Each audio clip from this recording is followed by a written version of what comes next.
Hey, friends, I want to talk to you a little bit about the chaos at the end of the Maryland legislative session last Monday night and why I don't believe SB 255 is even law because it wasn't passed procedurally correctly. So let's go back and check the tape. We have a conference report.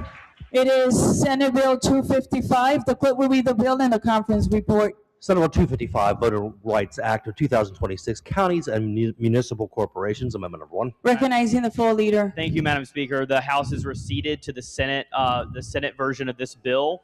So at this point, SB 255 is right across the desk. We're receiving the conference report. I'm going to roll and fast forward a little bit further here.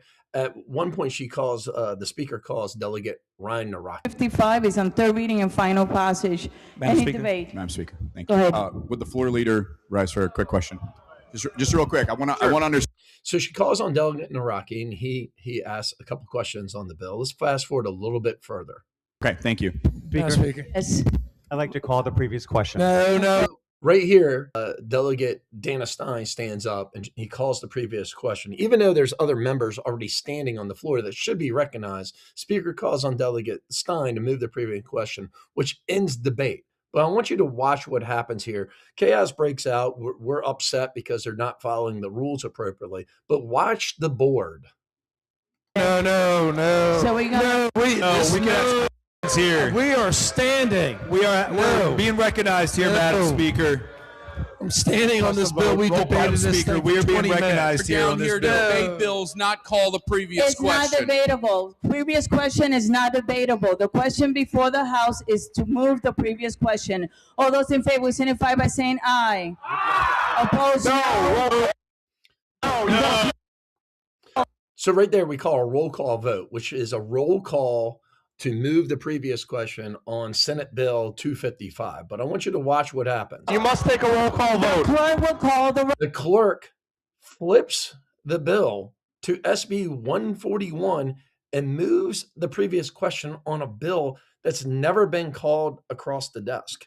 Let's roll the videotape a little bit. Oh. Madam Speaker. Madam Speaker, explain my vote. Explain my vote, Madam Speaker. Explain my vote.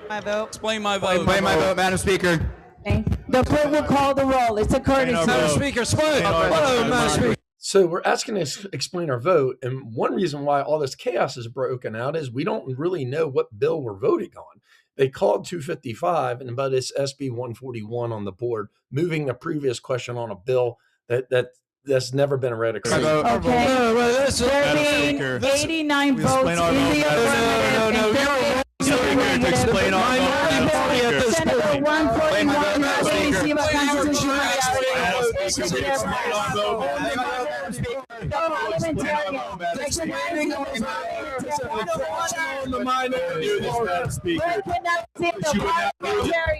This is out of control. So the parliamentarian gets recognized, but he's not on the microphone. It's Delegate Wilson from Charles County. He's actually in the aisleway talking about what's going on. He can't hear anything supposedly. And then things get really testy in the chamber. Recognizing the parliamentarian.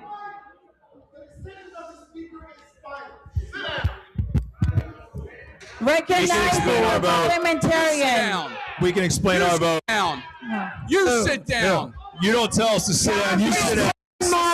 This is how you get to this. You don't ask us to explain our vote and give us our answer. Thousands of voices in Madam Maryland. Speaker, this is ridiculous. This is unnecessary. Third reading and final passage. This is unnecessary. Madam Speaker, challenge the rule. This is unnecessary. Challenge the rule of the Speaker. This is unnecessary. That's me asking to challenge the rule of the speaker. So that's part of our rule book there. If you don't like the rule or the decision the speaker made, you can actually have a challenge the rule, and it brings the speaker pro tem up to the rostrum. But again, look what bill's on the board. It pops up out of nowhere. It was never read across the desk. Now we're back to SB 255 again. Necessary. This challenge. Madam Speaker, Outrageous. This is outrageous. You talk about this is not kindness. Challenge the rule. This is not kindness. all session. This is not kindness. This is not helping.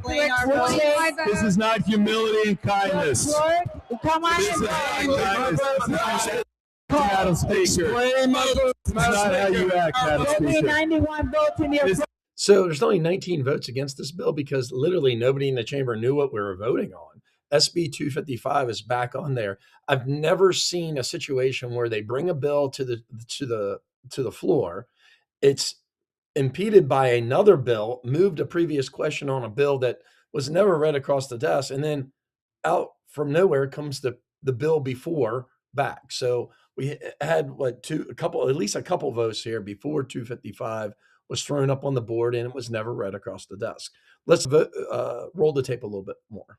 in the negative, so bill passed.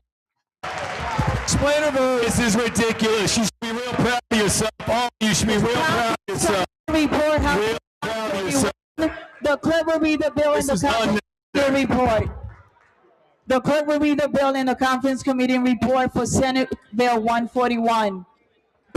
So right here, they realized their mistake, and now they're bringing Senate Bill 141 back up for vote again. Bill 141. Parliamentarian. Election misinformation. Question for the parliamentarian. Fakes, amendment number 1. Question for the parliamentarian. Listen, We had a motion on the floor. We were challenging the rule of the speaker. It's the majority party's right to speak on this. There was no. What is the call from the parliamentarian? There was no appeal requested. There was a lot of. So look, this has been back and forth. 141 actually came back on the floor again. They end up passing that legitimately, but 255 was never read across the desk. I've never seen a situation where the bill is actually another bill is put inside of a bill before the third and final passage. So this is a clear violation of our rules. I can tell you, being there, nobody in the chamber knew what we were voting on. So look, I think this puts in a lot of questions around SB 255, whether it's even legal in the first place.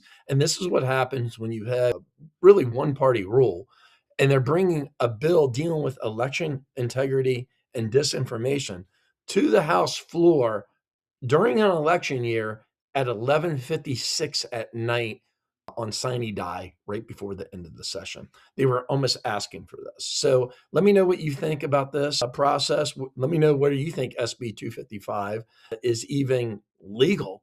I look forward to reading your comments, and I will be sending a letter to the Attorney General's office to question this. Thanks. Have a great day.